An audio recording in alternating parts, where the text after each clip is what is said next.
Go where your best prayers take you, unclench the fists of your spirit and take it easy. Breathe deeply of the glad air and live one day at a time. Know that you are precious and learn to trust. Amen.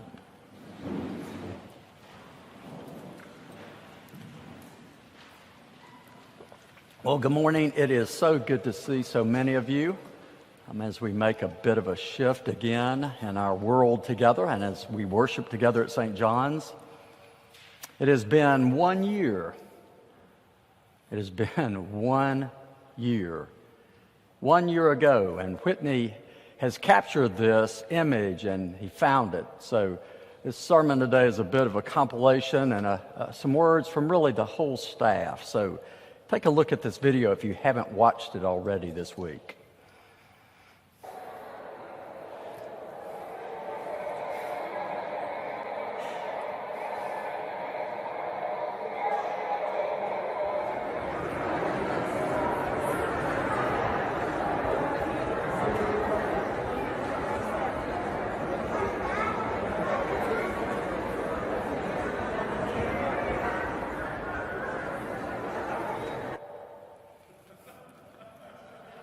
It's amazing, isn't it? That was us 1 year ago, right now, this Sunday. When I saw that video, I thought, my gosh, that video is the sermon. Really ought to show that and sit down. I'm really serious. Does it speak volumes? And I looked and saw on that video as I watched, and I watched it again, and I watched it again, and I thought, gosh, all those people that I've missed seeing, and I haven't seen many of them. And some of you here this morning, back again. And then I looked again and I saw some people I will never see again. And I realized, wow. But at the core of my being, and I've watched it many times, I let it resonate and settle. And I realized it was a simple thought. We really do need each other. We really do. I ran into Mark Williams this week. We were working out, and we started talking about this because all the senior wardens in chapter, the whole team, we've been talking about how do you slowly move us back to what would be attended services. Not that we'll quit virtual. These will happen forever. We've gotten this down. It's going to be great. But how that looked and coming back together and more seating and being together. And Mark, with this great bursting, just broke in. He said, John, that is what church is. Mark's right. That is what church is. And you may have forgotten it. It's quiet now. We're even more quiet because we can't exchange a piece. We had a few more people, but it's that loud every time you do the piece where, Tom gets up there and shushes you and makes you be quiet and get on with the service. I mean, we really are that way. And that video took me back a year. You remember a year ago? Some of you weren't with us. But a year ago, we had been in and out of this building a dozen times. The place was in destruction about half the time, put back together, destructed again. It was inconvenient one day and more inconvenient the next. And do you remember the parking? Holy smokes, I hated it. It was a nightmare. Remember that? It was terrible. And we lived through all that, and then this day happened. March the 8th, 2020. And all of that ended. And when you look at that video, what do you see? A happy congregation, enjoying one another, face to face, coming back together, celebrating this newly beautiful renovated space. So look around, don't miss it. We really haven't enjoyed it as much as we're going to get to. And listen, for most of us, the first time, to hear Jason and EJ play this magnificent organ. Gosh, what an incredible amount of energy, vitality, teamwork, leadership, fellowship, commitment it took for us to get through those. Actually, it's about 18 months. It was quite an accomplishment because it was probably a 3-year project. And we did it together. It took all of us to do it together. And then Monday came, and I don't know what you did on that Monday. I passed out. I think I slept all day. We were just exploded. We were so tired. Then dragged myself out of bed and hit the boards. Got up here Tuesday. You remember Tuesday the 10th, don't you? I will never forget it. I came in the door and I said, Shay, what are we going to do? We're a church. What are we going to do? And I bet every one of you had the same response. At home, at business, at school, whatever you're about. What are we going to do? Because that day we absolutely knew for certain that not only our country but the world was being gripped by a pandemic, one that had not been visited upon us in 100 years. What a year we have had. Good gracious.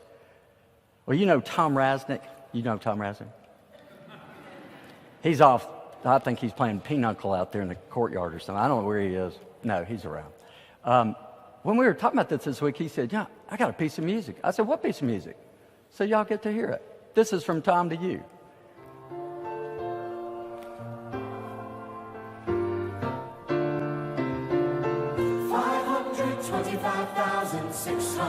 Minutes, 525,000 moments, so dear. 525,600 minutes. How do you measure a year? In daylights, in sunsets, in midnights, in cups of coffee, in inches, in miles, and laughter and strife. In 525,600 minutes, how do you measure? So you know that's from the great Broadway play Rent. Kind of exploded on all of us when we heard it. Of course, Rent was written for another theme, another topic, but boy, does it fit this morning. 525,600 minutes ago. 525,600 minutes. And every one of those minutes significant because they were your minutes and mine. We lived through this. We have lived in this. Daylights, sunsets, midnights, cups of coffee. The question is a really good one. How do you really measure a year? How do you measure a year? How do you measure a year in the life of a person, a man or a woman or a child? How do you measure a year in the life of a community? And here we stand 1 year later. And as you look back, who would have thought we would go home to work or we would stay home to go to school? I mean, who thought this up? Or that all of a sudden in the quarantine, do you remember those first mornings? It was dead silent. There weren't any cars on the road. Drive time had stopped. There weren't any airplanes. The planes had even shut down. I'm on one of the flight patterns out of McGee. There were no planes overhead. And then what did we hear? We heard the birds. And they were loud. They're always there. We've just shushed them with all our noise. Or that we would quarantine immediately in our homes and venture out only by necessity. And then, what did you discover? Maybe what I discovered. I looked out and there were all these people out in the street in my neighborhood. I thought, who are all these people? They are my neighbors. I didn't know them. And you didn't know yours either, probably. Or that we would eat more at home and not eat out. Maybe we'd return to our kitchens, and many people did. And that meal became a central activity across the United States. And you know what? I started realizing I get to sit across the table slowly, gently, with the person I love the most. I bet you got in touch with that too. Or really that this terrible monster virus, which it is, and frightening, which it is, can be humbled and restrained by simple measures. And you've all done these. Wear a mask like we're doing today, and will do for a while. Washing our hands, keeping a little distance, using our minds, for goodness sakes. God gave you a mind, use it well. And it does. And we could do something about the part we were in. At the same time, that distance we were keeping would also keep us away from those we love, because we could not visit the hospital or the nursing home or the assisted living. Or who would have thought that our jobs, this job, I mean this job could be translated to computer and virtual and we survive it. And yet, tons of businesses just got there, just started moving. And we did too. We did too, with all this new lexicon of virtual and Zoom and everything else. And at the same time, realize millions of Americans were losing their jobs, could not feed their families, could not pay their rent or their mortgage. This was real. It is real. And who would have thought we would hold virtual hands across America with millions of people who have lost someone in death to COVID? Again, it's a shocking number. You realize it is one person every minute has died for a year. You are aware of that. Right now it is still happening. Not at that pace, but not far off that pace. You know, every one of us, every one of you has a litany. You have a litany. And something that our staff has thought about, and I really say this to you to hear, is as we slowly are seeing each other, coming back, getting small groups, however we do it, let's not take it for granted. What I mean is, let's not take the litany for granted.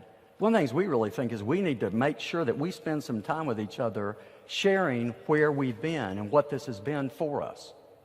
It has been important. It is important. It has shaped you. It has shaped our country. Wherever we were, we are not going back. You know that, don't you? It has put an end to many things and has put in front of us many things, but we are not going back. So maybe we need to slow down and tell our stories and make that number one. That's job one. But I'll tell you, as I look at the St. John's family, it has been a long year like everybody else has had, because daily we're trying to figure out how do you do the things that we would do one way, but we have to do them another way. And I promise you, we have done some things really poorly and nothing perfectly, but we've done really well. In fact, we've done extremely well. And part of the reason is because of people like Shay and Whitney and Cody. They get the credit. You need to know this. And Melissa and Carissa and Amy and Jim up there in the sound booth. I am telling you, these people have kept us going because they figured it out. The push and pull is they went and studied with the health department, figured out how we could get in this building. Cody started studying, actually went to classes, figuring out how do you clean this? How do you space it? How do you do it? And they figured out every detail. So when you and I walked in, those details were ready. They kept us going. And that was the primary thing. We are going to keep moving. We're not going to stop moving. And so we did what we could when we could do it. You know, it's been quite a journey. Paul and the technology now, our virtual technology, is matched with anybody in the United States doing television ministry the way we do it. Carrie, what she's done with youth. My goodness gracious. Those videos that she made in the spring that carried us along, all the adults were watching, and they were powerful. And if you haven't watched the green screen Christmas pageant, you've lost it. Go back and look at it. It's in our archives. It's fabulous. But that's the staff side. And when you see them, thank them. I give them the credit. They have done this. They really have done this, the structural stuff. The other part, of course, is you all. Brotherhood kept meeting. Daughters of the King kept meeting, kept praying. Many of you showed up to do the simple things. We had flowers all the time. We had altar guild done all the time. We did what we could do. It just kept happening. EJ, Jason got with these people. They provided music for us. It has been a heck of an operation doing this together. We had volunteers doing all kind of stuff all the time. We were here every day working. Mostly we were here 7 days a week. It's been quite compelling. Lay readers were here every day. Did you know that? Praying for you all and praying for us. And there would be nobody in that chapel except them, the lay reader. And they were here every time. You see, what we did is we hung in. Don't miss it. We hung in, and it's important. It is really important. And let me say something from the staff to you all that we perceive. That the congregation, and this comes from the leadership as well, the chapter. I mean, you were incredibly charitable. I really want you to hear this. You were incredibly charitable in the most inconvenient of occasions, we've heard almost no complaints. And you deserve to complain, but you didn't. It's remarkable. And you were generous in being flexible with us. We tried things that didn't work. We tried something else, and we just kept plugging. And guess what? We all plugged it together. You did it with us. We did it together. It's incredibly important. And you all were compassionate, beyond compassionate, given the restraints that we had, and they've been restraints. We have fallen down some on pastoral stuff. It's an unavoidable cost of the pandemic. You cannot do what you normally do. But look what we did do. Amy and Lisa got a bunch of you, went to homes at Easter and decorated every mailbox of everybody who's in a medical professional job in our congregation. And then the chapter prayed for all those medical people on a list every day by name. Every day, and it's still happening right now. And there's a prayer team that got together and started calling people at home and just saying, hey, how are you doing? Again, these are small things, but they're important. You stayed dedicated. We stayed dedicated together. You stayed dedicated to the enterprise of church and mission. And don't miss this. Most places are not where we are. We finished the year in a black. You remember when Sharon was up here a few weeks ago? She did not have on a red dress. I'm not cranking you for money. I'm thanking you for being steadfast. We did it together. We have done this together. You know, maybe it's good that we read the 10 Commandments today. You know? The Hebrew Scriptures tell us that God gave us these commandments in order that we would have structure in our lives. They are to give us structure and order. The Big 10 were not just to limit you from things you like to do. We tossed that around. They were given to us so that we might build life around good boundaries that will enable us, with those good boundaries, to build good relationships. That's why we have them. See, the 10 rules, the 10 laws in and of themselves don't make a community work. People make communities work. You have made this community work to be vibrant in the hardest of times. So I think it's real simple. It's this basic.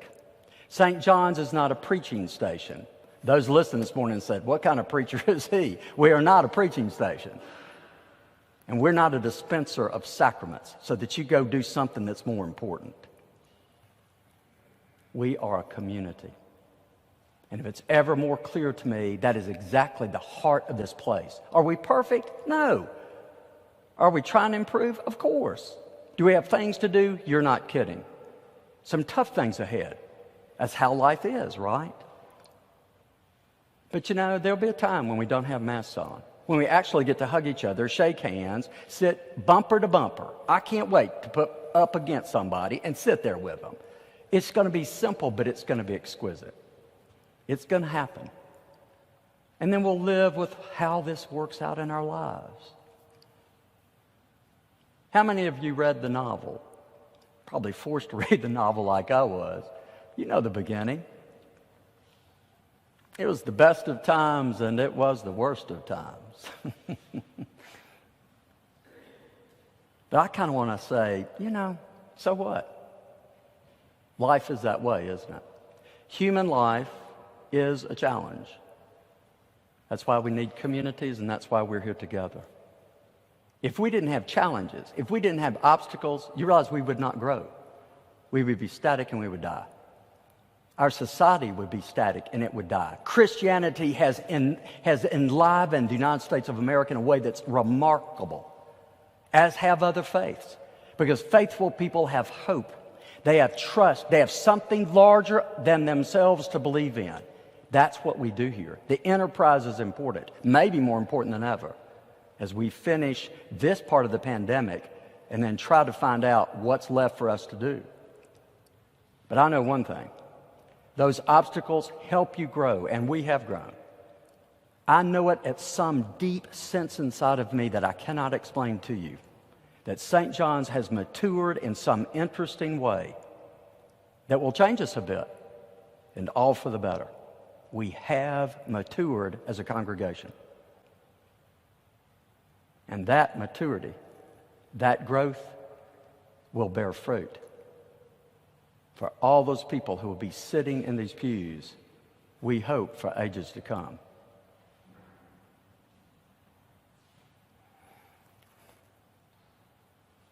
Amen.